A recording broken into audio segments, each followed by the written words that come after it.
There's one last thing I wanted to chat about before we finish bonus pod, and that was that Albion name debacle. Did you see all this? The Masters of Albion thing? Yes. So Molyneux, yeah. You know, he apparently did some NFT styled work for a little bit. But he's coming off. He's like, why did I even do that stuff? Haha, that was silly. And he's coming back to make like the genre of game that he's kind of most known for, which is like the God game. He also is one of the core developers for the original Fable too. So he's very tied in with that IP. But he came and the world and lore of Fable. I love Fable. So like I knew this already anyways. It's set in the world of Albion. And that is like a very, you know, it's a very silly world. It's not just like a place with like houses. Like there's really silly stuff going on. It's very distinctly Albion in the Fable games. Like you could point to it and be like, that's Albion, not just the woods. Like it's a recognizable lore type IP. But then he came out and at Gamescom and he said, I'm back. I'm making console games again. And it's called Masters of Albion. And then everyone was like, what the hell is this? Is this Fable? Then people were pulling up this IGN interview he did where essentially they were like, so what's going on? Why can you use the word Albion? He's like, oh, well, I've been in lawyers' offices for 6 months and I still don't really know, but Albion's a place, so I'm allowed to use that word. And then everyone was like, I got like 20 DMs being like, is this true? Like, Haley, huh? Question mark?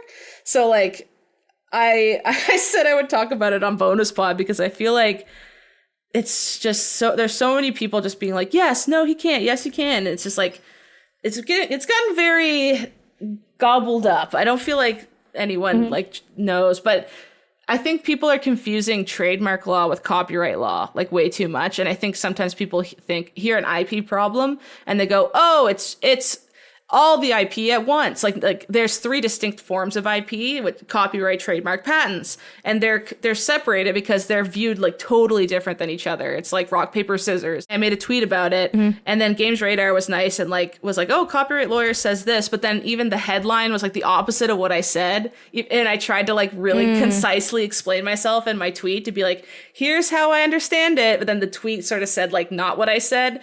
Or the headline. So, and then I pointed that out and they very kindly updated it actually like super fast. Like, oh, here we updated it. Sorry about that. And I was like, oh, that's great. So like shout out to Games Radar for doing it that quickly. They put a little thing at the bottom of the story to tell it was updated. So if we view it from a trademark perspective, which is the names on goods or services. So like pen to pixels, that's your it may not be registered right now, but that's your trademark. You have a service where you write about games content and you use the name Pens to Pixels, right? That's attached to a goods or service. That's your trademark. Now, you can have unregistered trademarks, registered trademarks. That's a whole different debacle. We don't need to talk about it.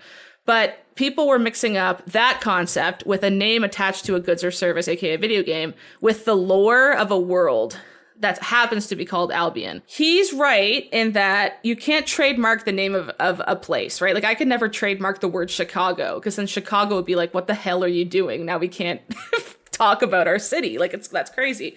So yeah, you're not allowed to trademark words that are the locations for like historical places or whatever. So, and then like I pointed out, there's Albion Online. There's like another game that has the word Albion in its title. Like he could use the word Albion in his name title, but he might get pushback because surprise, surprise, he worked on Fable, which is set in the world of Albion.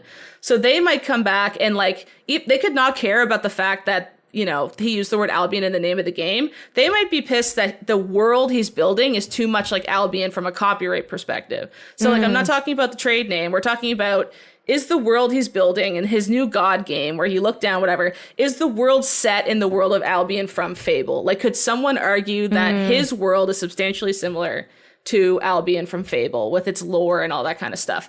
And then at that point, they could say, hey, it's too close. You need to change your world.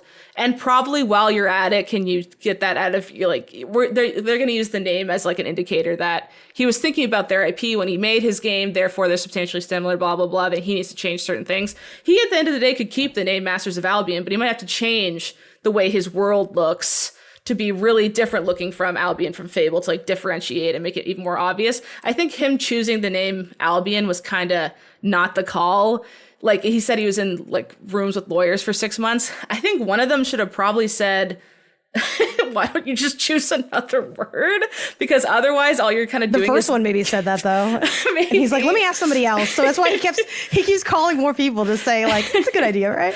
All it's going to do is for people who don't know IP law very much is them going to go, this is from Fable. This is a new Fable game. And all it does is fuel their argument that his game is too substantially similar to the lore of their game. And probably while they're at it, even though I don't think there's a great argument for it, tack on that the word Albion can't be used too from like a weird copyright perspective, even though I think that could only really be argued from a trademark perspective. But they might just chuck it in there anyways, because he's using, they could say they're trying to confuse their users into thinking that's set in the world of Fable in our societal knowledge of like people understand the word IP. Oh yeah. And like how that there is IP, but when you jump into, okay, asking a question in relation to IP protection, they just lump everything together in one big clump and then like try to put copyright law thoughts against trademark analysis or vice versa, throw a patent thing in there like, oh, but patents last 20 years. I'm like, no one's talking about patents. Like it'll just be like random stuff attributed. Hitmonchan says, are you saying it could be an issue even if it weren't called Albion because the world is so similar?